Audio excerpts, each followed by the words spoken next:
Welcome to Building Toronto's Skyline, a podcast exploring the current state of Toronto's construction and development industry from a unique construction perspective through engaging and entertaining podcast interviews with the many stakeholders in the industry. This podcast is brought to you by Fusion Corp, a construction management company. Here's the founder and CEO of Fusion Corp Developments, Inc., and author of Building Toronto Skyline and Battle of the Skyscrapers, the host of this podcast, Nick Ainis. How you doing, Nick? Great introduction as usual. Last time I did that introduction was live in front of a large audience out to see you chat up Brad Bradford. What a great event that was. Yeah, it was awesome. Thank you for recording that live. That was the first live event for this podcast. And no technical issues. You sounded great. You looked great. And I saw an enthusiastic crowd enjoying good food and a good conversation. Good conversation with Brad, yeah. Brad had a lot to offer and spoke about his running for mayor and also all the issues happening in Canada and Toronto in particular, and about housing and issues that are happening at City Hall and development charges and housing in general. And it was quite a remarkable event. So before we get to today's guest, who's equally as remarkable, did you want to thank anybody, any sponsors for their participation in that great event? You're leading me to that, right? So, I just want to say just a shout out to all the sponsors. You guys were great. I really appreciate you sponsoring the event. We had sponsors ranging from all various suppliers and trade contractors in the industry. So a shout out to Prime Fab. They're a modular company, and we had Mario Ribeiro on the show. That's another company from Mario, which is pretty exciting. We had the guys from Pattern Concrete there. They do a lot of landscaping work for a lot of the builders out there in the city. We had Lifeline Group of Companies who hosted the event and proud sponsor. They are into fire protection and also electrical. We had Man Steel Rebar, an old friend who's a great supplier in the industry for rebar. We had National Homes, which I didn't know, but they're a friend of Lifeline's, and really appreciate their involvement. We have my lawyer, Fridmar Law, Dan Fridmar, and remarkable lawyer. Let's get him on the program. Oh, yeah. We're going to book him, right? I'm going to book it today. Yeah. Don't forget about that. Did you forget about that? No, I have his business card and everything. Okay. And then we had Ridley Windows, so they supply a lot of our heritage stuff and other windows, and really good product, good company, and good family company. AGG Contracting, we have them on a current job right now, and they're doing a great job framing and drywall and really pushing the job for us, which we appreciate a lot. We also have Brixton Masonry and South Crete Construction. They were also instrumental in our projects and doing a great job for us. And we had a sponsorship from Matera Carpentry, which has been in the business for 50, 60 years. They're Finnish carpenters. And last but not least, GTA Landscaping, Jack from GTA. And he's a good guy, and we're working with him on a few projects. So a lot of exciting sponsors. Oh, I forgot Damasio Drywall, and who are new to our group, but they jumped in and did a sponsorship, which I really appreciate, and also PCA Plumbing. Wow. All those guys, anybody who sponsors with me, you get a chance to get a job. There's a lot of love there. Quid pro quo. Hey, speak Latin. Yeah, that's right. Multilingual. Just joking. Anyways, we want to get to Christian right away, so sorry for keeping you waiting. Christian, how are you doing today? I'm great, thanks. Happy to be here. Yeah, I'm really excited to have you on the show, and I looked you guys up, and I think we met through David Ackerman. Do you know David well? I don't, but I think you guys met out, and I was happy to chat with you. So yeah, no, that's good. I think you guys met at an event in ULI or something like that. Yeah, in passing, I think. Yeah, for sure. So, I'm excited because this is going to be a good chance for us to talk about student housing, and I know you guys are doing a lot of student housing. Yeah. and I don't know much about it, to be honest with you. More of like a hardcore multi-res construction guy, and I've been doing that for the last 25 years, up until I guess now, which is the market's not in good shape in many respects. Right. Same with our economy, I guess. Hopefully, we're going to get some improvements, turning the corner on that as well. But yeah, I'd like to hear a lot about that today if we can. And Sure. but first of all, let's hear about you. Tell us a little bit about who you are, and give us your Coles Notes version of your life story and how you got in the industry and all that kind of stuff. Sure. Yeah, I think a quick summary is I went to school for urban planning, Waterloo, did an economics minor there. Uh, Coming out of that, I started working in land use planning as a consultant. Right, Worked right. with Saw Walker and that. Hunter Giesevich, who's WND now. They've been around for a long time. I was working there for a while, decided I would like to pursue a master's urban design through architecture at U of T. So I did that in 2004, 2006, roughly, and then pivoted following my conclusion to start working in an architecture firm, Sweeney and Co. It was called Sweeney Sterling Finlayson and Co. Architects, who also did urban design, master planning, and a lot of architecture. That's Dermot Sweeney, isn't it? That's right. Yeah. I used to work with my first job. I worked with Dermot Sweeney Architects. So Oh, did you? Bob Great. Hodgkins and Yeah. Carolyn. Yeah. They Yeah. were great to work with, actually. Very, very nice people, and they really tried hard on making the project work. And obviously, like that was all these construction projects are challenging sometimes, but it was actually a pleasure to work with them. So, uh, I agree. I agree. yeah, Yeah, good and company. Carolyn and Bob. I think Bob might have retired very recently, but I saw Carolyn recently. She's still there. She's a partner there, and Great. um, great longevity for that firm. So that really helped shape me there, where I was working on a combination of planning, master planning, urban design, sort of big scale projects under Mark Sterling, who was sort of the urban design lead, who ended up being the dean at urban design program at U of T Right. afterwards. He's very well known and did a lot of OMB work as well. And and at the same time, I was doing a lot of work with Dermot on the feasibility side for new projects and helping drive the architectural side. And that combined my planning and design hats really well.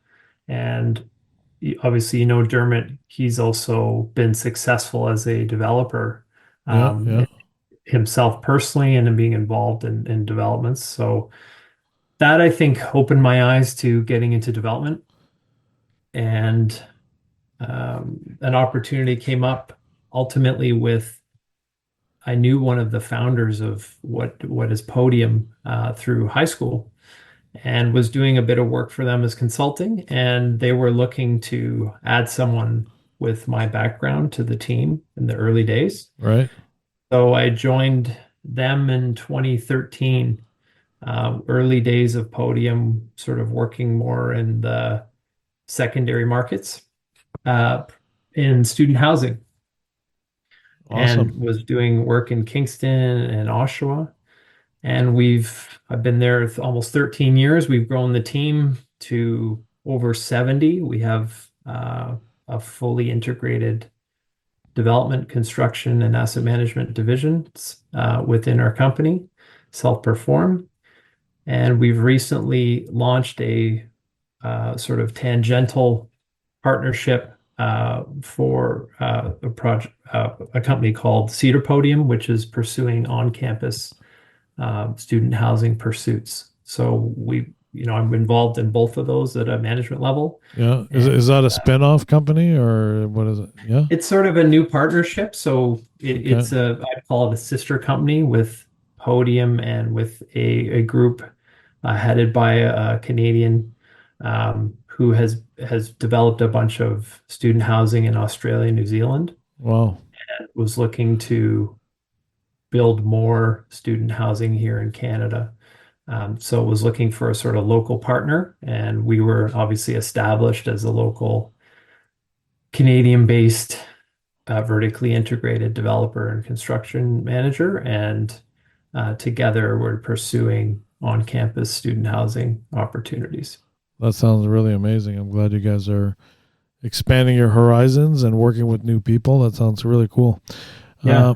Yeah. So tell me. So I don't know how we get into this conversation, but I want you to sort of tell the audience all about student housing, and maybe you can start by telling us how you guys got into student housing, how you create the opportunities, and how you work with, I guess, probably some of the universities and all that. And so a lot of things to talk about for student housing, and then talk a little bit about how they're designed, because they're not typical like condo units or anything like that. They're more of like communal sort of spaces, because I guess students love to live together and do crazy things. But maybe you can give us an idea. How do you get into that, and how did you guys get into that? What's it like to develop? What kind of partnerships do you need? Do you get any special funding from the government? A lot of things to sort of talk about there, Christian. So Yeah. I'm gonna leave it to you because you're the expert. So inform us, because I'd love to learn more about student housing. I've never done any student housing. I've run across it a couple of times, but never actually put a shovel in the ground for a project like that. Yeah. Well, I'll look to your guidance as a host to help ask the questions Oh, for sure. there's a big There was spread I of cast a wide net because there's a lot yeah, there. yeah, But don't worry, we'll get there. Okay. yeah, no problem. I think where I would start perhaps is that the recognition of student housing as an asset class is a fairly new development, particularly in Canada. Right. I think for the first part of our, Podium's been around over 20 years. Um, and, we talk about our partner who's been doing this in Australia and New Zealand. There's a lot of part of the world where student housing as an asset class is much more defined and much more mature. Right.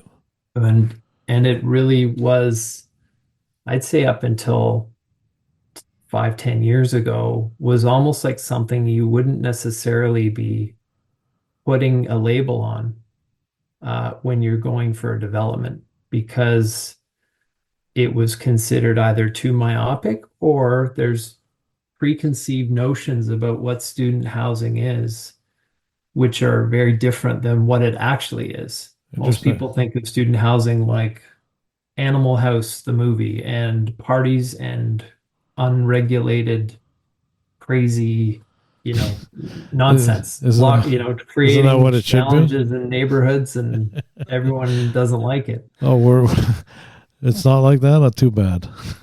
Yeah. I like the Animal House was a great movie, by the way. Well, I mean, you and I, and maybe a lot of people who might be listening might remember their own experience, and there was definitely parts of that existed. For When I sure. went to school in Waterloo, it was far enough away. I lived there every year, and first year in residence, and then in various homes that were not, I wouldn't say purpose built. They were just sort of used as rentals. Yeah, for sure.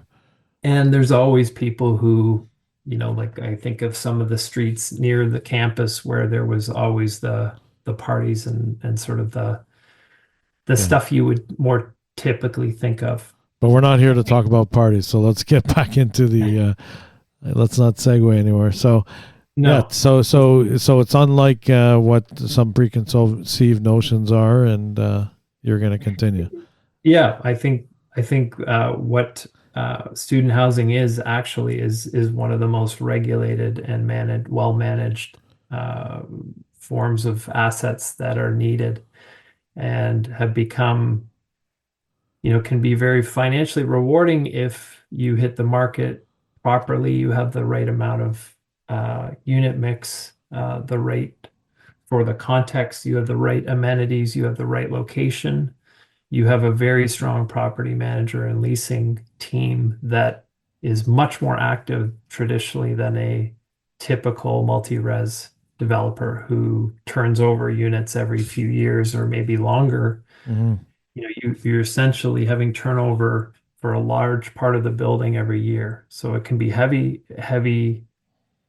It can wear on the buildings as well. You've got to build in sort of good materials and an idea about people moving in and out and a turnover process that's strong, but the leasing is also really critical. So I would say that those are just at a glance some really fundamental parts of the asset. And then there's been now some recognition through the government and government funding options where they actually you couldn't necessarily, if you said, well, I'm doing a student project, you might not get funding, even a conventional loans in Hmm. the past.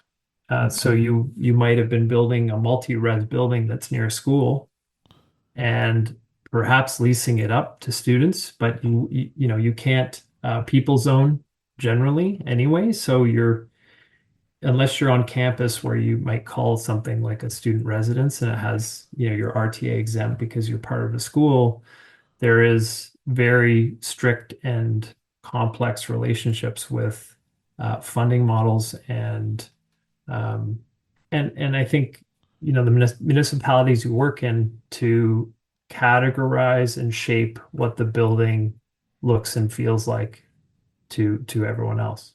So that I think is like a nutshell of where I think the market is, and that there's a lot of people now very interested in suiting, particularly because of the current state of the market and people Right. trying to pivot. Um, but it's not for everyone, and it is a challenging uh, subclass, I would say, of residential. And which one was your like? Let's talk about some of your projects. Give us some examples of some project. How did you guys get into it? What was the first project? And I think you're also going to be talking about that Kingston project. This is pretty remarkable as well.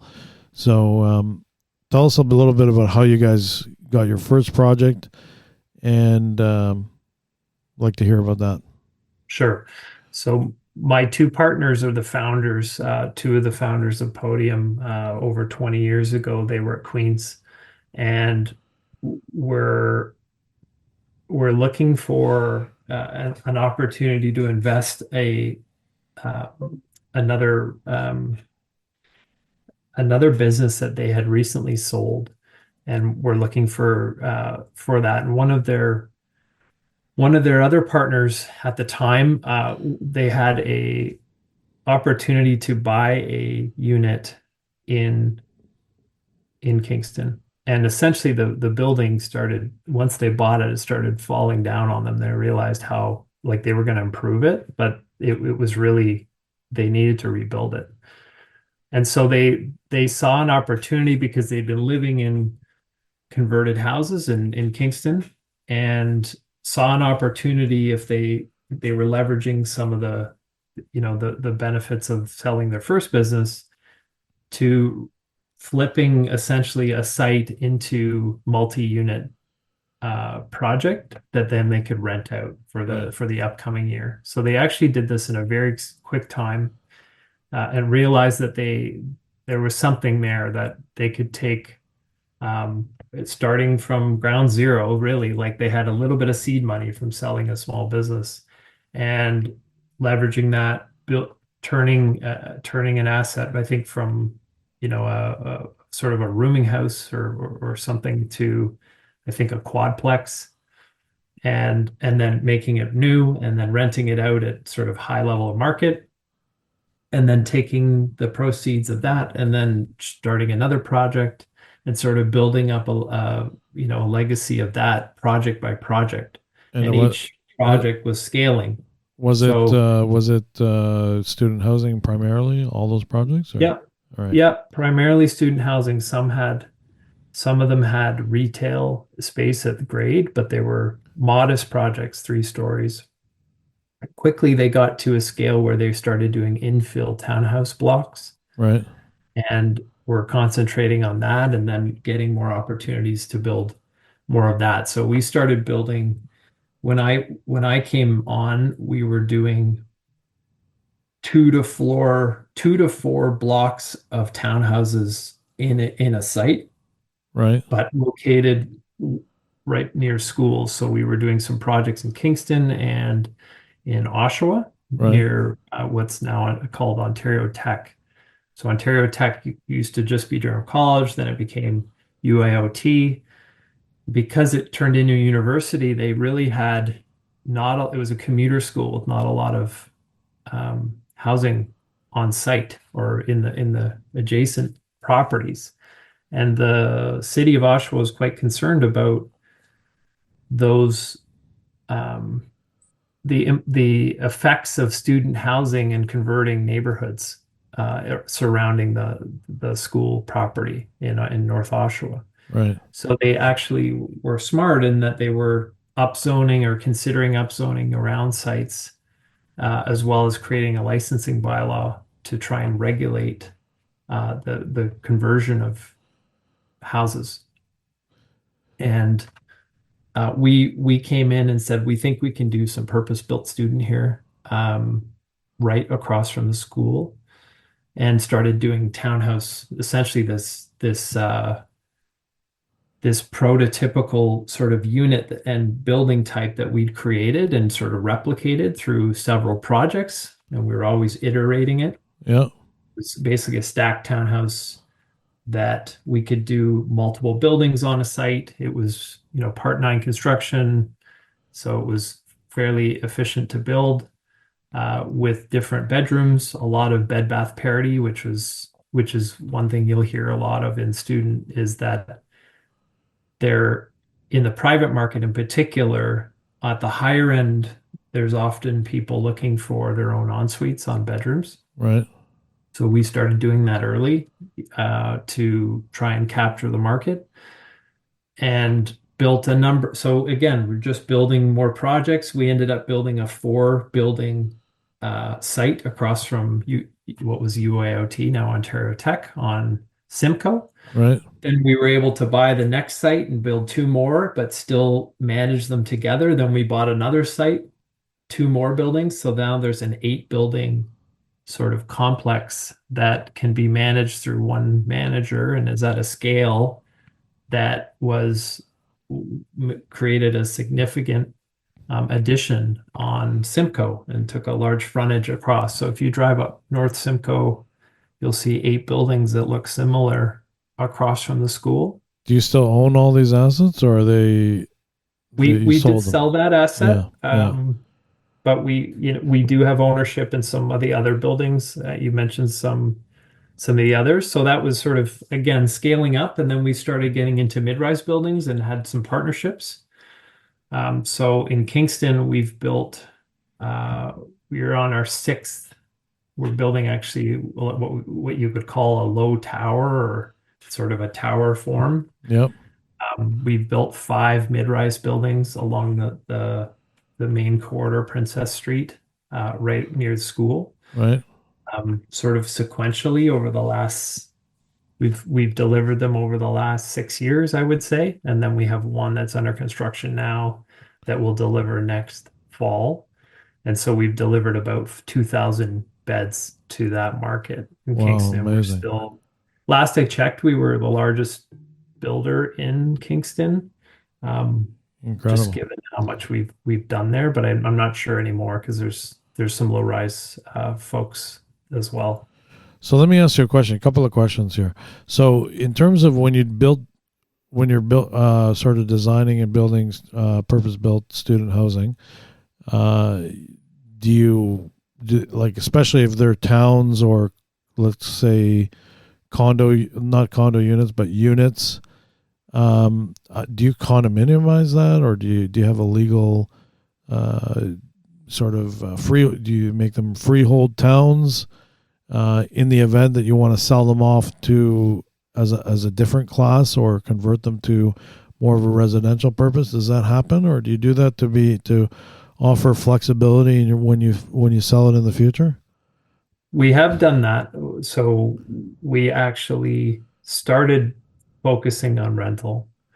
And then that project I was describing with the four that became the two that became the eight, or became the six that became the eight, we'd actually condominiumized part of that building, but kept it all as one ownership. Right. Just sort of thinking about future. Sold it all as one entity. But then we ended up developing on the other side of the street after we did townhouses, we built an 8-story building that is right beside campus that we sold as um, what we called them smart studios, 308 Right. studio, all studios in one building with ground related retail. And we sold that as an investor condo to investors, people who either wanted an investment unit or were looking to have a place for, their kid to attend school, or potentially just as an owner in, near an institution with sort of Oh, with a cool. corridor that was revitalizing. So we did that project called 1900 Simcoe. It was called University Studios. Sold that out very quickly and developed 308 studios there. Um, then we took a site that was next door down the street and built another investor condo project with a 4-story building, apartment style, but as condos with grade related retail, Right. and stacked townhouses beside it. And that was called University Towns. It's 1800 Simcoe. So that was another. And you Uh, sold you sold those as well? Is that the we idea? sold those as condos. Is Um, that a model you're doing? You're sort of, is that your prototype, or is it just one off here and there, or yeah, it was a that? one. It was sort of the time of the market. We were selling these in 2015, 2016 when Yeah. investor condos um, were rampant, I'd say, in the residential space. We were sort of creating a subclass in the student space for people Interesting. looking because they understood, the rent potential and the ability to keep them rented being next to school. Right. So a good investment. It would be. Um, and yeah, and then we did some projects in Miami. We had through that experience thought that there was an opportunity to do investor condos down in Miami. So we started that process in a project. But the scale of that project was so large that the absorption, even though we sold a lot in a fairly short time, we had the opportunity to pivot it to a rental and did a bond raise that would essentially sell the building back to the school over time. And so did two large projects in Miami Very for cool. 2,500 beds. How did you In find the opportunity in Miami? Do you have a connection down there, or? Yeah, we sort of did. We actually got a connection through the condo broker at the time. It was Hunter Milborn. Had We were doing condos with Hunter on those projects I mentioned, and he'd Oh, suggested, oh, there might be an opportunity down in the U.S. And we started digging around and got a few introductions, and then ended up creating a co JV with partners down there. cool. That's exciting. So tell us a little bit about how these buildings are designed. Typical condo, you have like common areas, lobbies, and amenity areas, Mhm. corridors to get all to the units, and then each unit is sort of self contained. But that varies in student housing. I'm sure I've seen a bit of student housing design. So they're more communal, I would say. Can you sort of tell everybody how you design these things?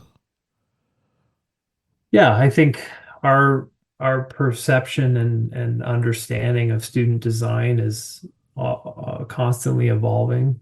I think the design is definitely different than a typical multi-res or student, um, particularly in our projects of late. So what I would say as an observation is that private student developments, which a lot of people are embarking on or thinking of, or you can even look at our portfolio, there's Mhm. what I would call like an amenities arms race was happening, particularly as there was competition. And if you look at the US market, which is very mature for student housing, you'll go to any of those projects that achieve the peak rents and the new projects. They're incredible, incredible projects, big scale, massive amenity packages.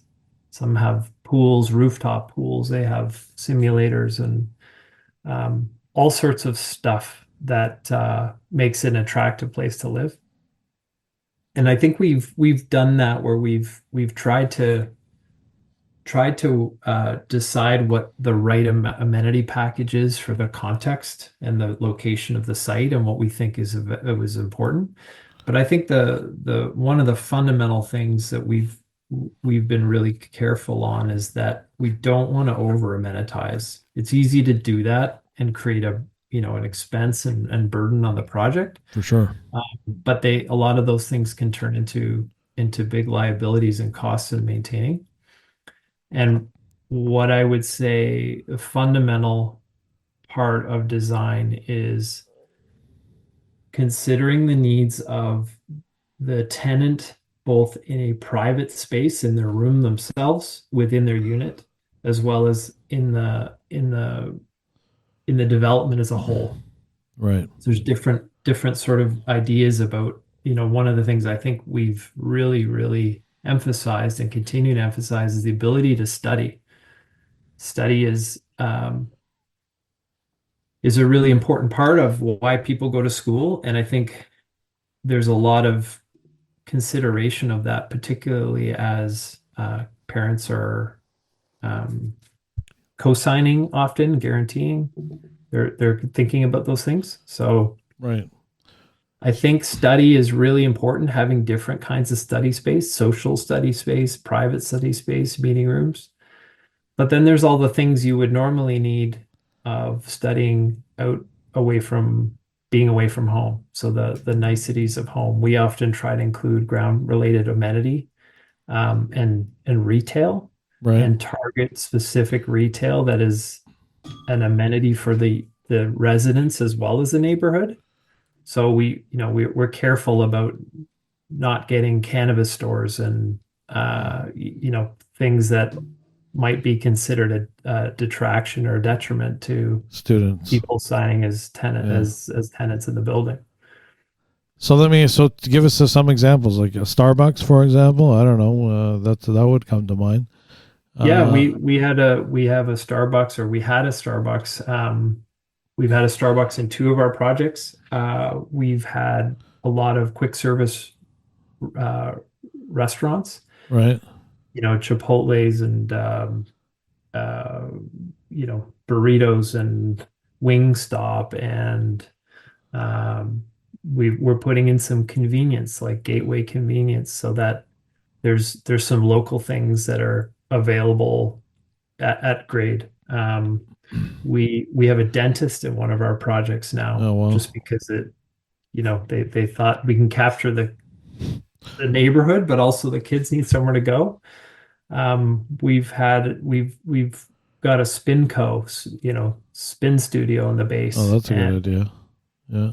Yeah. so movement-based amenity can mean that you maybe don't have to build a gym that you may compromise on based on the size, or you try and build this super gym that a few people use, or they might go to campus and use the best in class. A lot of campuses have incredible gyms. So if you're really close to campus, you may not want to put a gym in, and instead, put more beds in your project or put different kinds of amenities in the project. So I think bit of a it's balancing very act there. contextual. It's Yeah. very contextual to what I you see put that. in.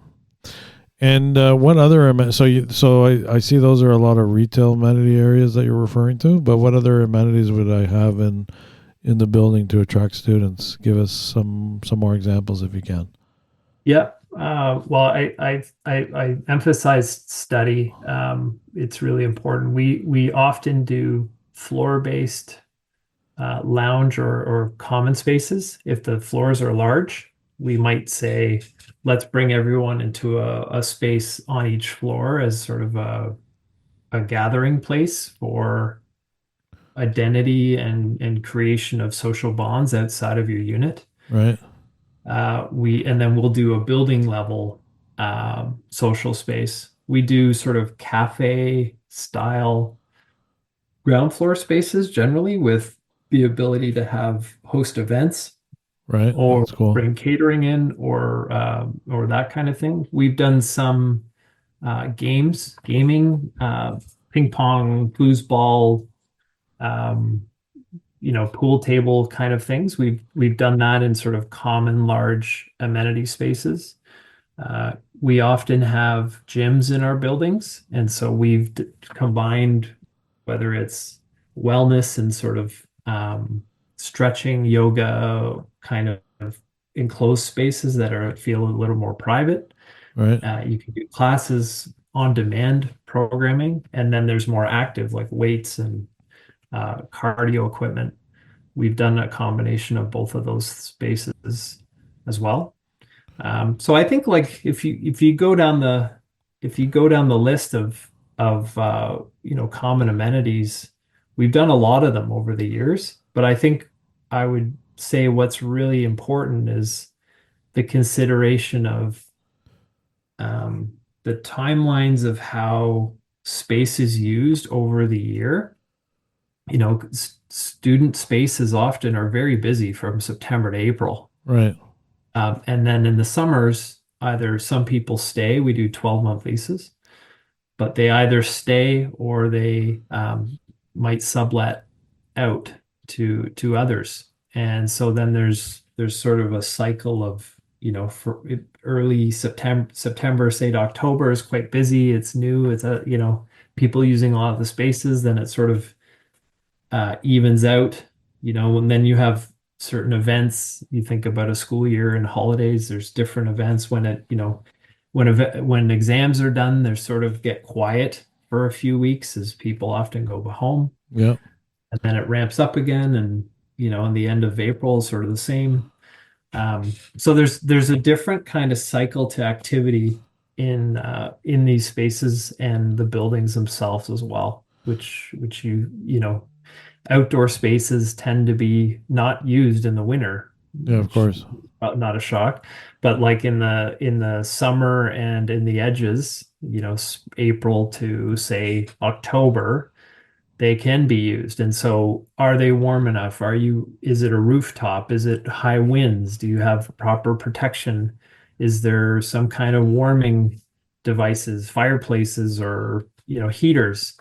Um, we've considered some of those as well, where, Very cool. it's easy to delineate a space, but you've got to plan it and program it as well through your property manager. Very cool. And then what about the suites themselves? So do you have like a bunch of bedrooms or like shared? Tell us a little bit about the actual living situation. Yeah, we've done a variety of unit types. So I mentioned those smart studios. They were essentially full studio units that we sold as condos with their own kitchenette. They had a full kit. They had a hot plate, fridge, uh, dishwasher, microwave, and they had Murphy beds Yeah. that converted into dining tables. So these were essentially a full suite. Um, we've done other units which are more typical, look like multi-res units. So multi-bed, so we've gone from studios to 4 beds. Yeah. And I think the mix we've done is contextual to the project and the market Right. and what that needs. Like I said, we did a full building of studios because we knew there was a lot of 3 to 5 beds that were in the market. Um, yeah, the units themselves, they always have a kitchen that is very modern. We usually include dishwashers, fridges, full stoves, and ovens and Laundry, microwaves. laundry as well. We usually in the private market, we were doing laundry in units. Right, I mentioned we're kind of pivoting to on campus. And what we found in our more recent projects is that if you can design a communal laundry, it can be quite accretive to you, both uh, from a um, rental perspective, like rental and maintenance. So depending on if you're buying the units or you're renting the units, having each one individually in all of the units can create a maintenance challenge when there's leaks and things go wrong right. and machines break down. And it can also create conflict in the units, depending on the size and where they are, and if they're loud or if people are running them for, washing two little things versus At full two loads. or 2 or 3 in the morning too, at different hours. That's right. It can create conflict. And so we've actually pivoted away from ensuite, in-suite laundry to communal laundry in our most recent designs or projects. And the project we're building in Kingston right now is communal. Right, And we recognize that it's nice to have it in your unit, but it's not always great for the unit long right, term, the building long term. And so creating laundry in a place that's adjacent to amenities can help drive the use of amenities as well as if you make the laundry attractive to go to and safe and well lit and not in a corner of a basement, that often is the end result if you're not thinking about it um, purposefully. You actually put it in an area that is near your amenity and people go and then they hang out in the amenity while things are done and they can use multiple machines and have their laundry done completely in a very quick time. yeah. So Smart, we sort of sounds pivoted smarter. on that. Yeah, sounds good. And then you can when it's in a large area, it can be managed through a third party and you can do rev share if you want. So, Sparkle, Coinmatic, those options are available that are very, very robust. So how profitable are in terms of okay, first I guess there's a couple of questions there.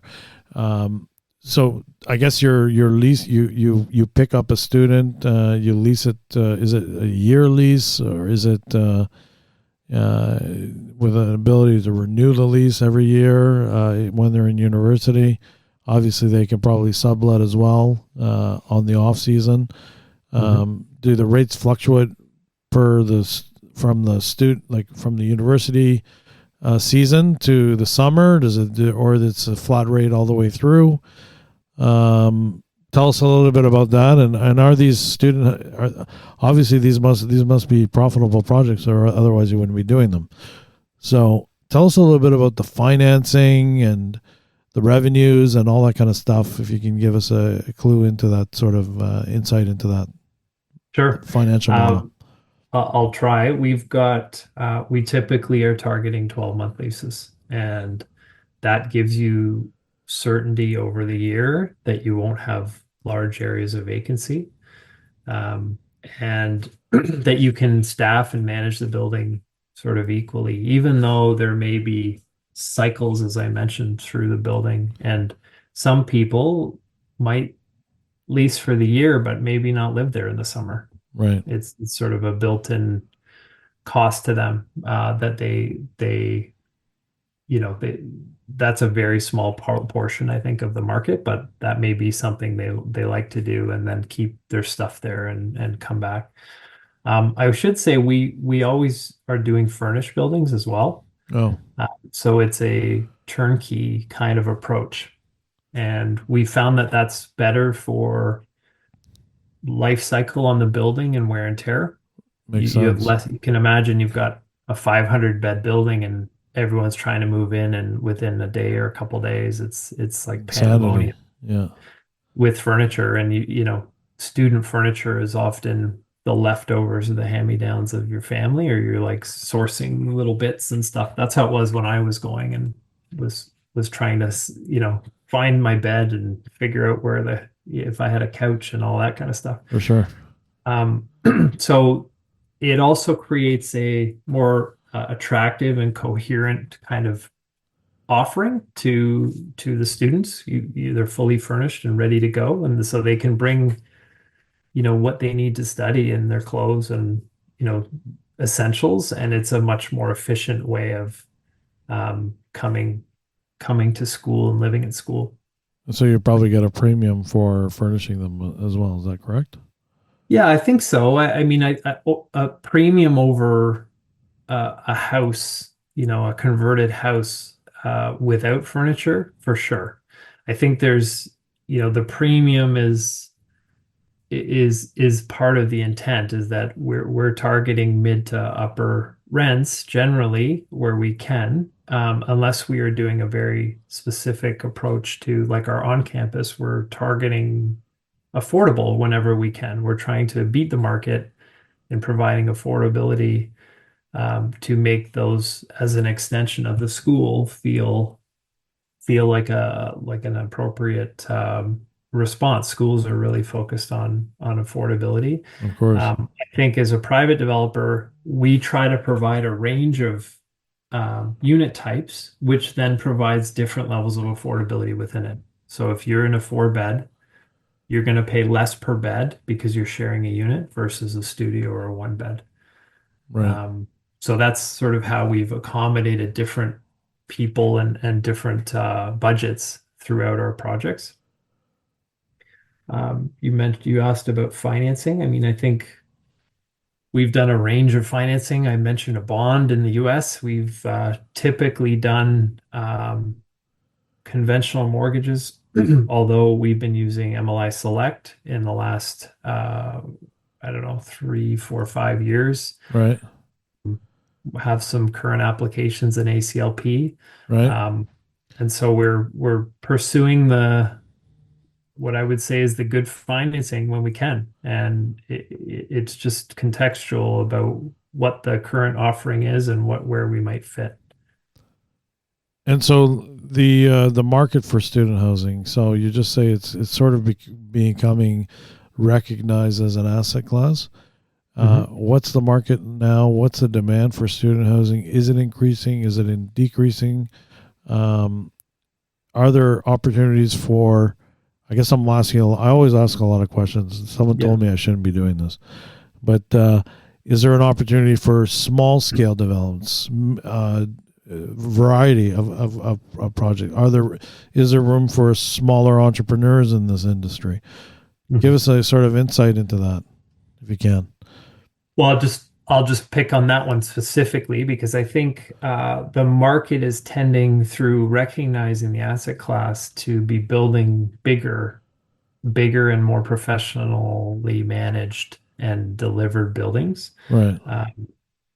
Through the funding sources available, pension funds are interested and involved. We have some as our partners in Kingston, and I think that is kind of, there's bigger players becoming more interested in these spaces as well, as they see this asset class and they pivot, or they're trying to diversify the portfolio, and maybe they've got a lot of office holding, and right now, they're concerned. So I think there's a current shift to bigger scale projects, professionally managed.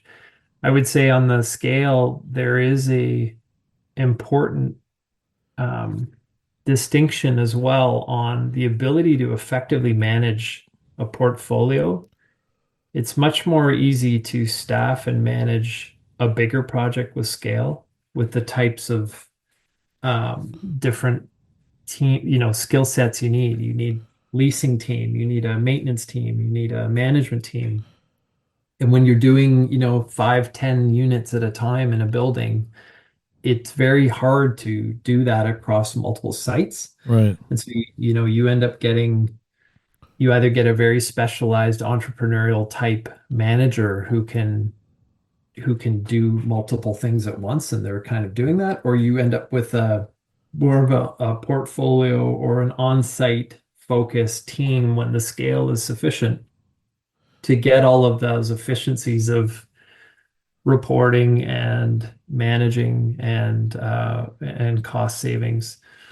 So I would say that on the scale side, I think there's still opportunity if you're nimble and you can manage the, like I think with the missing middle kind of movement, the ability to do fourplexes as of right and that kind of stuff that's emerging in municipalities throughout Ontario. Yeah, for I sure. think there's a lot of there is a lot of potential, modest potential through those things where we improve the building stock that exists.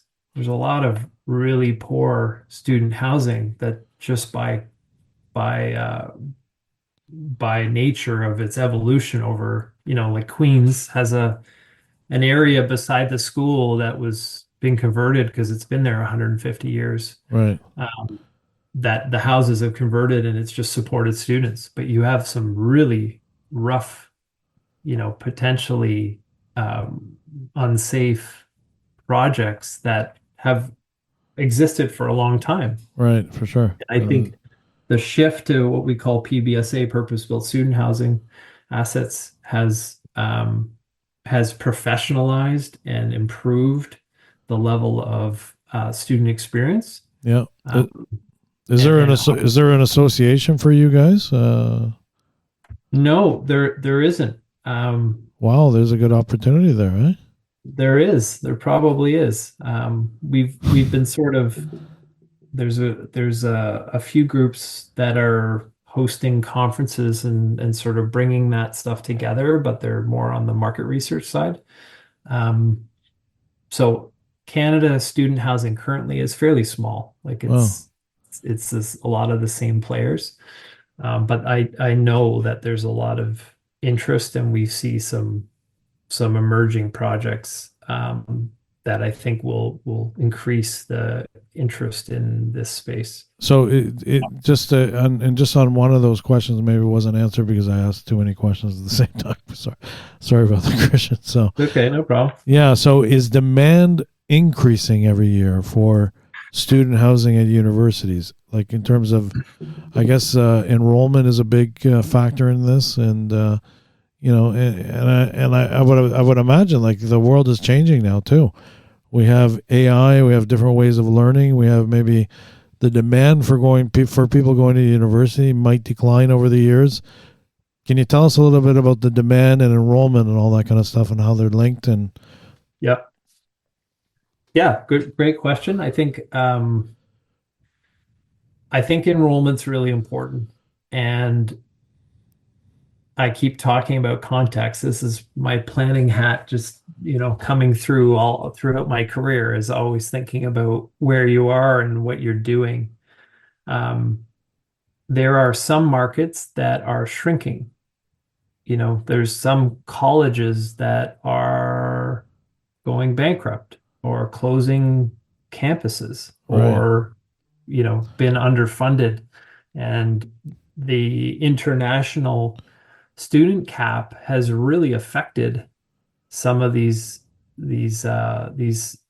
colleges and then I would say like the tertiary sort of private schools that have been happening that evolve. They pop up in our cities in particular that um, some of them have become unfortunately a bit of an immigration path. Their marginal education opportunities when people come so that they can maybe try to stay in Canada. So that's not xenophobic. That's just the the truth. And reality. Yeah, I think though that the best wealth the best established, the most reputable and and long-standing institutions, there is always going to be a flight to quality, even when there's restrictions, because some of the schools have a very high, very low acceptance rate, and when you do that, you can be picky, and then you can moderate your expectations about what's coming in. Um, I mentioned international. I think that there has been a lot said about that. I don't really want to dive too much into that, other than I think it has probably burnt the second and third waves of second and third tiers of schooling that um, have benefited off those internationals more than some of the schools. But if you look at the funding of internationals and the fees they're able to charge are fairly significant. Right. Um, and they versus a domestic student, it can be somewhere from 3 to 10 times a cost for an international than to a domestic. And schools are trying to figure out how to, they've looked at internationals because tuitions were frozen until like several weeks ago for 7, 8 years. And so every year as our inflation went up with hyperinflation happening, as we saw in COVID, you're charging a rate for school that is 8 years out of date. It's not even contextual, so you can't even keep up with the actual costs. Right. And every domestic student is actually partially funded by the government as helping keep schools solvent. So there's a weird funding formula that is can affect demand. Going back to your question about demand, I think that there is a lot of um, there is a lot of demand around a lot of schools. Mhm. It's just that some of the supply is in like there's sort of let's say like a bell curve based on rental rates, and there's lots of people that want to pay the lowest amount, but won't want to live in the areas that you can rent for that. Right. And then there's sort of a sweet spot, which is sort of in the middle, which is not typically it's not super high rents, but have sort of a medium level of quality and expectation. Maybe those are more converted houses and sort of, more newer stuff. And then there's sort of the other side, which is brand new stuff, top of the line, and maybe independent living, like studios and one beds, I'd say would be on the short side of the bell curve, Right. where Right. people who really want have the means and the unique ability to live by themselves.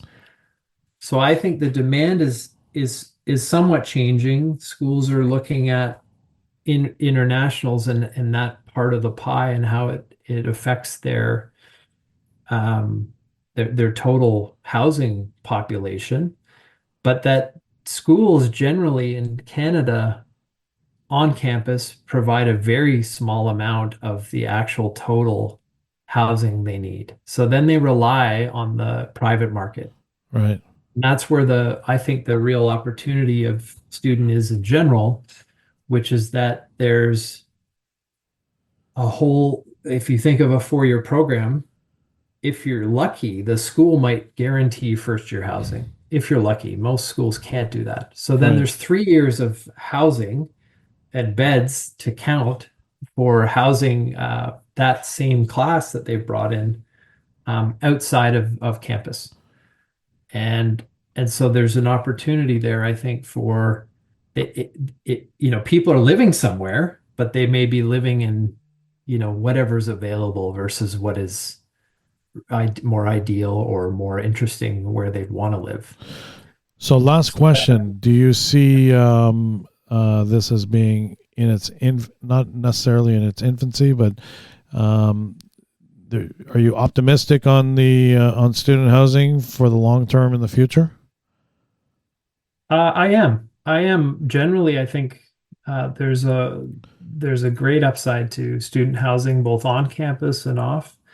But I would say it's very contextual. So you can't just build it beside a school and be safe.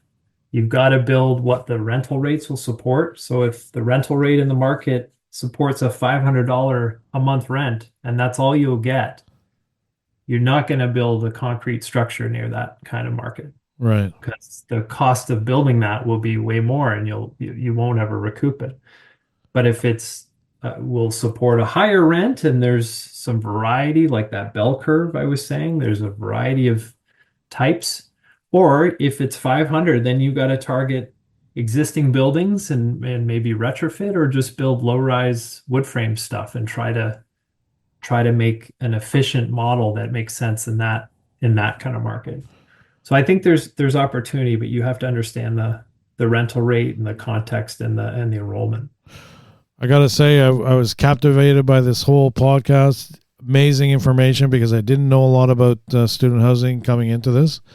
I learned a lot today, and Christian, you were awesome, and your company seems amazing, and you guys are definitely at the forefront here, and I commend you and your company, and wish you all the best in the future, and I'll be watching out for you guys. And we should get together one of these days. Okay, I appreciate it. Thanks so much. Thank you. Take care. Bye. And thank you for listening to Building Toronto's Skyline, a podcast exploring the current state of Toronto's construction and development industry. Proudly brought to you by Fusion Corp Developments, Inc. Please share, like, and subscribe. See you again in 2 weeks.